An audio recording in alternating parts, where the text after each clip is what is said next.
ಇನ್ನು meeting politics ಮಧ್ಯೆ CM ಕುರ್ಚಿ ಮೇಲೆ ಕಣ್ಣಿಟ್ಟಿದ್ದಾರೆ. ಟೆಂಪಲ್ ರನ್ ಸಂಕಟ ಬಂದಾಗ ವೆಂಕಟರಮಣ, ಡಿಸಿಎಂ ಡಿಕೆ ಶಿವಕುಮಾರ್ ದೂರದ ತಮಿಳುನಾಡಿಗೆ ಹೋದರೆ ಪರಮೇಶ್ವರ್ ದೇವಿ ದರ್ಶನಕ್ಕೆ ಹೋಗಿದ್ದಾರಂತೆ. ಬನ್ನಿ ಇದರ ಬಗ್ಗೆ ಒಂದು ರಿಪೋರ್ಟ್.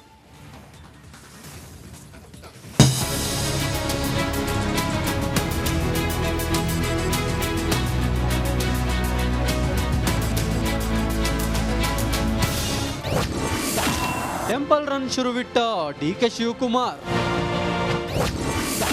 ತುಮಕೂರಿನಲ್ಲೇ ದೇವಿ ಮೊರೆಗೆ ಪರಮೇಶ್ವರ್. ರಾಜ್ಯದಲ್ಲಿ ಒಂದು ಕಡೆ ದಲಿತ ಸಿಎಂ ಕೂಗು ಜೋರಾಗ್ತಿದೆ. ಇದರ ಮಧ್ಯೆ ಅಲರ್ಟ್ ಆಗಿರೋ ಡಿಕೆ ಶಿವಕುಮಾರ್ ಟೆಂಪಲ್ ರನ್ ಶುರು ಮಾಡಿದ್ದಾರೆ.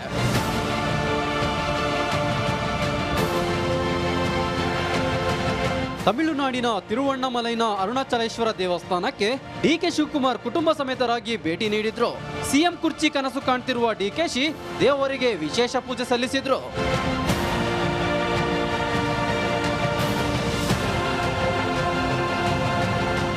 ಇನ್ನೊಂದು ಕಡೆ ಅದೇ ಕುರ್ಚಿ ಮೇಲೆ ಕಣ್ಣಿಟ್ಟಿರೋ ಸಚಿವ ಡಾಕ್ಟರ್ ಜಿ ಪರಮೇಶ್ವರ್ ಕೂಡ ಟೆಂಪಲ್ ರನ್ ನಡೆಸಿದ್ರು. ದಸರಾ ನೆಪದಲ್ಲೇ ನಿತ್ಯವೂ ದೇವಿ ಪೂಜೆ ಮಾಡ್ತಿರೋ ಸಚಿವರು ಸಿಎಂ ಕುರ್ಚಿಗಾಗಿ ಹಿಂದೂ ಧರ್ಮದ ಜಪ ಮಾಡ್ತಿದ್ದಾರೆ.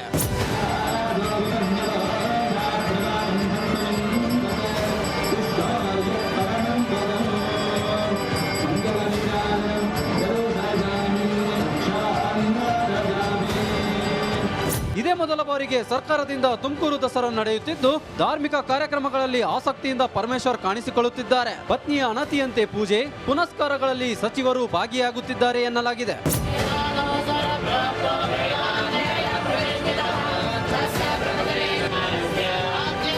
ಒಟ್ನಲ್ಲಿ ಸಂಕಟ ಬಂದಾಗ ವೆಂಕಟರಮಣ ಅನ್ನುವಂತೆ ನಾಯಕರು ದೇಗುಲಗಳಿಗೆ ರೌಂಡ್ಸ್ ಹೊಡೆಯುತ್ತಿದ್ದಾರೆ. ಈ ನಾಯಕರಿಗೆ ಆ ದೇವರು ಅದೇನು ವರ ಕೊಡ್ತಾನೋ ಏನೋ. Bureau report, republic Kannada.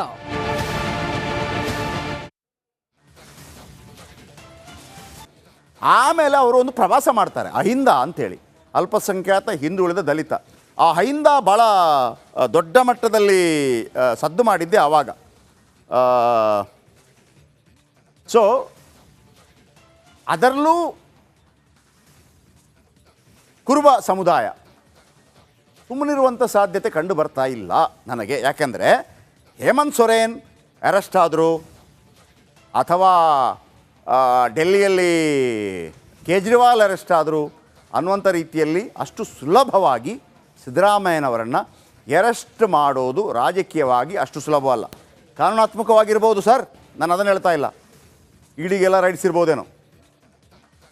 ಯಾವಾಗ ಪ್ರಾಬ್ಲಮ್ ಬರುತ್ತೆ ಕೋರ್ಟಲ್ಲಾದರೂ ಕೂಡ, ಈಗ 14 ಸೈಟ್ ಇದೆಯಲ್ಲ, 14 ಸೈಟನ್ನು ನನ್ನ ಹೆಂಡತಿಗೆ ಕೊಡಿ, ಅಥವಾ ಅಲ್ಲಿ ವಸತಿ ಜಮೀನನ್ನು ಕೃಷಿ ಮಾಡಿ, ಕೃಷಿ ಜಮೀನನ್ನು ಮತ್ತೆ ವಸತಿ ಜಮೀನನ್ನು ಕೃಷಿ ಭೂಮಿ ಮಾಡಿ ನನ್ನ ಬಾಮೈದನಿಗೆ ಕೊಡಿ ಅಂತ ಇವರೇನಾದರೂ ಪತ್ರ ಬರೆದಿದ್ದರೆ, ಅಥವಾ ಇವರೇನಾದರೂ ಫೋನ್ ಮಾಡಿದ್ದರೆ, ಆಗ ಅಧಿಕಾರದ ದುರುಪಯೋಗ ಆಗತ್ತೆ. ಇವರು ಮುಖ್ಯಮಂತ್ರಿ ಆಗಿದ್ದಾರೆ ಅಥವಾ ಇವರು DCM ಆಗಿದ್ದಾರೆ, ಆ ಸಂದರ್ಭದಲ್ಲಿ ಕಾಲಘಟ್ಟದಲ್ಲಿ ಅದಾಯಿತು ಅಂತ ಹೇಳಿದ ತಕ್ಷಣ ಇವರು ಅದಕ್ಕೆ ಪ್ರಭಾವ ಬಳಸಿದ್ದಾರೆ ಅಂತ ಹೇಳಕ್ಕೆ ಬರಲ್ಲ. ಕೋರ್ಟ್ ಯಾವತ್ತೂ ಕೂಡ ದಾಖಲೆ ಕೇಳುತ್ತೆ. ಹಾಗಾಗಿ ನನ್ನ ಪರ್ಸೆಪ್ಷನ್ ಪ್ರಕಾರ CM ಸಿದ್ದರಾಮಯ್ಯ ಸೀಟ್ ಒಂದು ವೇಳೆ ED ಅರೆಸ್ಟ್ ಮಾಡೋ ತನಕ ಸೇಫ್. ಇವರು ಕೂಡ ಹೋಗಿ ಹೇಳ್ತಾ ಇರೋದೇನು, ಸತೀಶ್ ಜಾರಕಿಹೊಳಿ ಸಿದ್ದರಾಮಯ್ಯನವ್ರನ್ನ ಕೆಳಗಿಳಿಸಿ ಅಂತ ಯಾರು ಕೂಡ ಕೇಳ್ತಾ ಇಲ್ಲ, ಅವರೇ ಮುಂದುವರಿಬೇಕು. ಒಂದು ವೇಳೆ ಅಂಥ ಬದಲಾವಣೆಗಳಾಗುವಂಥ ಸಂದರ್ಭದಲ್ಲಿ ನಾವಿದ್ದೇವೆ. DK ಶಿವಕುಮಾರ್ ಕೂಡ ಕೇಳ್ತಾ ಇಲ್ಲ ಮುಖ್ಯಮಂತ್ರಿ ಮಾಡಿ ಅಂತೇಳಿ. ಆದರೆ ಸತೀಶ್ ಜಾರಕಿಹೊಳಿ ಹೋದ ನಂತರ ಇವರು ಹೋದರು. ನೋಡಿ, ನಾನು ಕೇಳ್ತಾ ಇಲ್ಲ, ಆದರೆ ಬದಲಾವಣೆ ಆದರೆ ನೀವು ನನಗೆ ವಾಗ್ದಾನ ಕೊಟ್ಟಿದ್ದೀರಿ ಕಳೆದ ಬಾರಿ, ನನ್ನನ್ನು ಮಾಡಬೇಕು, ಇಷ್ಟೇ ಇರುವಂಥದ್ದು. ಭಕ್ತಿಗೆ ದೇವರ ಪ್ರಸಾದ ಕುಂಕುಮ ನೀಡಿದ್ದು ತಾಯಿ ಕಾಪಾಡ್ತಾಳೆ ಅನ್ನೋ ವಿಶ್ವಾಸವನ್ನ ತುಂಬಿದ್ದಾರಂತೆ. ಪತಿಗೆ ಧೈರ್ಯ ತುಂಬಿದ ವಿಜಯಲಕ್ಷ್ಮಿ. ವಕೀಲರ ವಾದದ ಬಗ್ಗೆ ಸಂಪೂರ್ಣ ಮಾಹಿತಿ. ಆರೋಗ್ಯದ ಬಗ್ಗೆ ವಿಜಯಲಕ್ಷ್ಮಿ ಧೈರ್ಯ ತುಂಬಿದ್ದಾರೆ. ಈ ಮಧ್ಯೆ ದರ್ಶನ್ ಸಹ ನನ್ನ ಆರೋಗ್ಯದ ಬಗ್ಗೆ ತಲೆ ಕೆಡಿಸಿಕೊಳ್ಳಬೇಡ, ಮೊದಲು ಜಾಮೀನು ಅರ್ಜಿಯ ವಿಚಾರಣೆ ಆಗಲಿ, ಆಮೇಲೆ ಚಿಕಿತ್ಸೆ ಬಗ್ಗೆ ಚಿಂತೆ ಮಾಡೋಣ ಎಂದಿದ್ದಾರಂತೆ.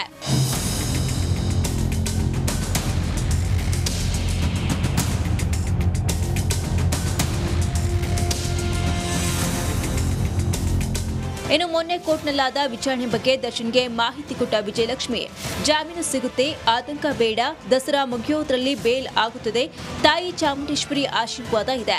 ವಕೀಲರು ಸಹ ಕೋರ್ಟ್ನಲ್ಲಿ ಸೂಪರ್ ಆಗಿ ವಾದ ಮಾಡಿದ್ದಾರೆ. ನಿಮ್ಮ ಪಾತ್ರವೇ ಇಲ್ಲ ಎಂದು ಪೊಲೀಸರ ತನಿಖೆಯನ್ನ ಪ್ರಶ್ನೆ ಮಾಡಿದ್ದಾರೆ ಎಂದು ದರ್ಶನ್ಗೆ ಕುಂಕುಮ, ಅಕ್ಷತೆಯನ್ನ ವಿಜಯಲಕ್ಷ್ಮಿ ಕೊಟ್ಟಿದ್ದಾರಂತೆ.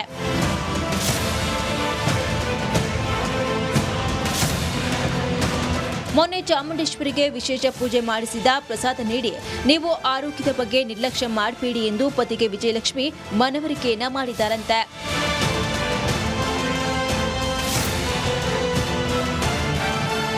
ರೇಣುಕಾರಾಧ್ಯ, ರಿಪಬ್ಲಿಕ್ ಕನ್ನಡ, ಬೆಂಗಳೂರು. ಇನ್ನು ರಾಜ್ಯ ರಾಜಕೀಯದಲ್ಲಿ ದಿನಕ್ಕೊಂದು ಬೆಳವಣಿಗೆಗಳು ನಡೀತಾ ಇದೆ.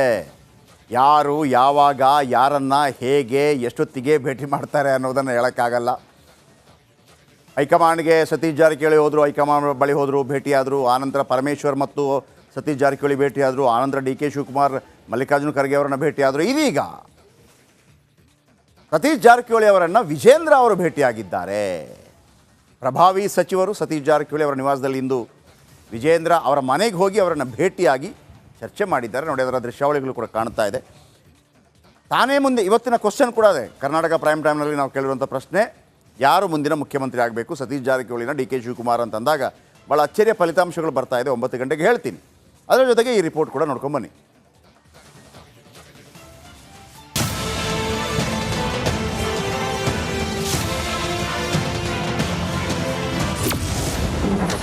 ಕಾಂಗ್ರೆಸ್ನಲ್ಲಿ ರಹಸ್ಯ ಮೀಟಿಂಗ್, ಬಿಜೆಪಿ ಜೊತೆ ಟಾಕಿಂಗ್. ಮುಂದಿನ ಸರ್ಕಾರಕ್ಕೆ ಸತೀಶ್ ಜಾರಕಿಹೊಳಿ ಆಗ್ತಾರಾ ಕಿಂಗ್? ಸತೀಶ್ ಜಾರಕಿಹೊಳಿ ಕಾಂಗ್ರೆಸ್ನಲ್ಲಿ ಈಗ ಹೆಚ್ಚು ಅಲ್ಚಲ್ ಎಬ್ಬಿಸ್ತಾ ಇರುವ ಹೆಸರು ಇದು. ಬೆಳಗಾವಿಯಲ್ಲೂ ಸತೀಶ್ ಜಾರಕಿಹೊಳಿ, ದಲಿತರ ರಹಸ್ಯ ಸಭೆಯಲ್ಲೂ ಸತೀಶ್ ಜಾರಕಿಹೊಳಿ, ದೆಹಲಿಯಲ್ಲೂ ಸತೀಶ್ ಜಾರಕಿಹೊಳಿ. ಹೌದು, ಮೊನ್ನೆವರೆಗೂ ತಾವಾಯ್ತು ತಮ್ಮ ಕೆಲಸವಾಯ್ತು ಅಂತಿದ್ದ ಸತೀಶ್ ಜಾರಕಿಹೊಳಿ ಸಡನ್ ಆಗಿ ಮುನ್ನೆಲೆಗೆ ಬರ್ತಿದ್ದಾರೆ. ಸಖತ್ ಆಕ್ಟಿವ್ ಆಗಿ ಓಡಾಡ್ತಿದ್ದಾರೆ. ಇದರ ಬೆನ್ನಲ್ಲೇ ಬೆಂಗಳೂರಿನ ಶಿವಾನಂದ ಸರ್ಕಲ್ ಬಳಿ ಇರುವ ಜಾರಕಿಹೊಳಿ ನಿವಾಸಕ್ಕೆ ಬಿಜೆಪಿ ರಾಜ್ಯಾಧ್ಯಕ್ಷ ಬಿವೈ ವಿಜಯೇಂದ್ರ ಭೇಟಿ ಕೊಟ್ಟಿದ್ದು ಸಾಕಷ್ಟು ಕುತೂಹಲಕ್ಕೆ ಕಾರಣವಾಯಿತು. 5 ನಿಮಿಷಗಳ ಕಾಲ ಉಭಯ ನಾಯಕರು ಪ್ರತ್ಯೇಕ ಸಭೆ ನಡೆಸಿದ್ರು. ಇದಾದ ಮೇಲೆ ಸಿದ್ದರಾಮಯ್ಯ ರಾಜೀನಾಮೆ ಕೊಡೋದೇ ಒಳ್ಳೆಯದು, ಯಾವುದೇ ಕ್ಷಣದಲ್ಲೂ ಸರ್ಕಾರ ಬೀಳಬಹುದು ಅಂತ ಬಿವೈ ವಿಜಯೇಂದ್ರ ಹೇಳಿದ್ರು. ಲೋಕಾಯುಕ್ತ ತನಿಖೆ ಆಗಬೇಕು ಅಂತೇಳಿ ಹೈಕೋರ್ಟ್ ಆದೇಶ ಮಾಡಿದೆ. ಇದ್ರ ಮಧ್ಯೆನೂ ಕೂಡ ಮುಖ್ಯಮಂತ್ರಿಗಳು ಬಂಡತನ ಮಾಡ್ತಾ ಇರ್ತಕ್ಕಂಥದ್ದು ಅವರಿಗೆ ಶೋಭೆ ತರ್ತಕ್ಕಂಥದ್ದಲ್ಲ. ಹಾಗಾಗಿ ತತ್ಕ್ಷಣ ರಾಜೀನಾಮೆ ಕೊಡಬೇಕು ಅನ್ನೋ ನಮ್ಮ ಒತ್ತಾಯ. ಡಿ ಕೆ ಶಿವಕುಮಾರ್ ಅವರು ಪಾಪ ನೆನ್ನೆ ಯಾವುದೋ ಪ್ಲಾನ್ ತಗೊಂಡು ಖರ್ಗೆ ಮನೆಗೆ ಹೋಗಿದ್ರು. ಅದೇನು ಪ್ಲಾನ್ ಅಂತ ನನಗೂ ಗೊತ್ತಾಗಲಿಲ್ಲ, ಬರೀ ಬಿಲ್ಡಿಂಗ್ ಫೋಟೋ ಅಷ್ಟೇ ಕಾಣ್ತಾ ಇತ್ತು. ಆದರೆ ಒಳಗೆ ಎಲ್ಲವೂ ಕೂಡ ನಡೀತಾ ಇದೆ, ಅಷ್ಟಂತೂ ಸ್ಪಷ್ಟ. ಹಾಗಾಗಿ ನಾನು ಹೇಳಿರ್ತಕ್ಕಂಥದ್ದು, ಮುಖ್ಯಮಂತ್ರಿಗಳು ರಾಜೀನಾಮೆ ಕೊಡ್ತಕ್ಕಂಥ ಕಾಲ ಸನ್ನಿಹಿತ ಆಗಿದೆ. ಯಾವ ಸಂದರ್ಭದಲ್ಲಿ ಬೇಕಾದ್ರೂ ರಾಜೀನಾಮೆ ಕೊಟ್ಟೇ ಕೊಡ್ತಾರೆ, ನನಗಂತೂ ಸಂಪೂರ್ಣ ವಿಶ್ವಾಸ ಇದೆ. ಸರ್ ಅವ್ರು ಹೇಳ್ತವ್ರೆ, ಅವ್ರು ಯಾರು ಹೇಳಕ್ಕೆ ಯಾರು ಅವರು? Who is Vijendra? ಅವರು ಬಿಜೆಪಿ ಅಧ್ಯಕ್ಷರಾಗಿದ್ದಾರೆ. ನಮ್ಮ ಕಾಂಗ್ರೆಸ್ ಪಕ್ಷ ಇದು. ಕಾಂಗ್ರೆಸ್ ಪಕ್ಷದಲ್ಲಿ ನಮ್ಮ ನಾಯಕಿ ಆದಂಥ ಸೋನಿಯಾ ಗಾಂಧಿ ಅವರು, ರಾಹುಲ್ ಗಾಂಧಿ ಅವರು, ನಮ್ಮ ACC ಅಧ್ಯಕ್ಷ ಆದಂಥ ಮಲ್ಲಿಕಾರ್ಜುನ ಖರ್ಗೆ ಅವ್ರು ಹೇಳಬೇಕು. ಮಲ್ಲಿಕಾರ್ಜುನ ಖರ್ಗೆ ಅವರು ನಮ್ಮ ಹೈಕಮಾಂಡ್ ನೇರವಾಗಿ ಹೇಳಿದ್ದಾರೆ, ನಾವು ಸಿದ್ದರಾಮಯ್ಯ ಜೊತೆ ಇದ್ದೀವಿ, ಸಿದ್ದರಾಮಯ್ಯ ರಾಜೀನಾಮೆ ಕೊಡೋದು ಅಗತ್ಯ ಇಲ್ಲ. ವೇಣುಗೋಪಾಲ್, ಸುರ್ಜೇವಾಲಾ ಅವ್ರು ಬಂದು ಬೆಂಗಳೂರಲ್ಲಿ ಬಂದು ಪ್ರೆಸ್ ಮೀಟ್ ಮಾಡಿ ಹೋಗಿದ್ದಾರೆ. ಇನ್ನು ಸಿಎಂ ಆಸೆ ಆಕಾಂಕ್ಷಿಗಳ ಬಗ್ಗೆ ಸ್ವತಃ ಸಚಿವ ಸತೀಶ್ ಜಾರಕಿಹೊಳಿ ಮಾತನಾಡಿದ್ರು. ರಾಜ್ಯದಲ್ಲಿರುವ 224 ಶಾಸಕರಿಗೂ ಸಿಎಂ ಆಗುವ ಆಸೆ ಇದ್ದೇ ಇರುತ್ತೆ ಅಂತ ಜಾರಿಕೊಂಡ್ರು. 224 ಜನ ಎಲ್ಲರೂ ಆಗ್ಬೇಕಂತ ಎಲ್ಲರಿಗೂ ಆಸೆ ಇರ್ತೈತಿ. 224 ನಾನು ಬಂದೆ.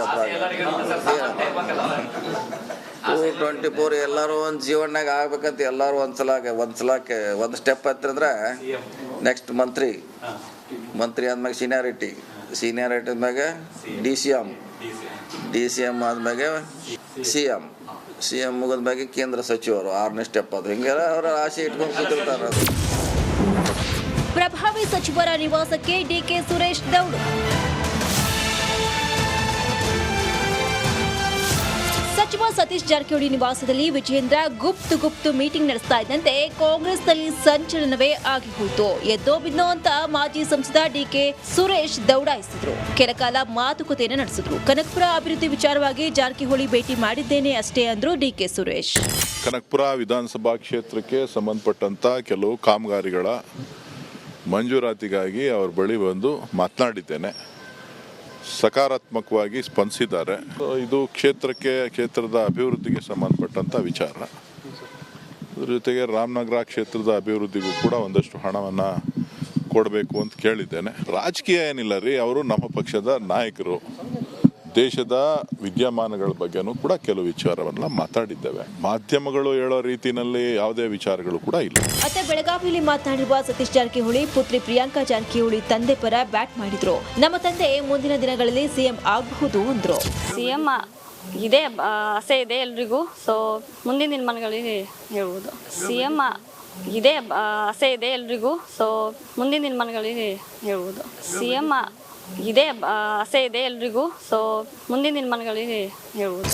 ಈಗ ಸಾಹುಕಾರ್ ಲೆಕ್ಕಾಚಾರಗಳೇನು, ಅವರ ಮುಂದಿರುವ ಆಪ್ಷನ್ಗಳೇನು ಅನ್ನೋದರ ಮೇಲೆ ಇಡೀ ಪಾರ್ಟಿ ಕಣ್ಣು ನೆಟ್ಟಿದೆ. Bureau report, republic Kannada.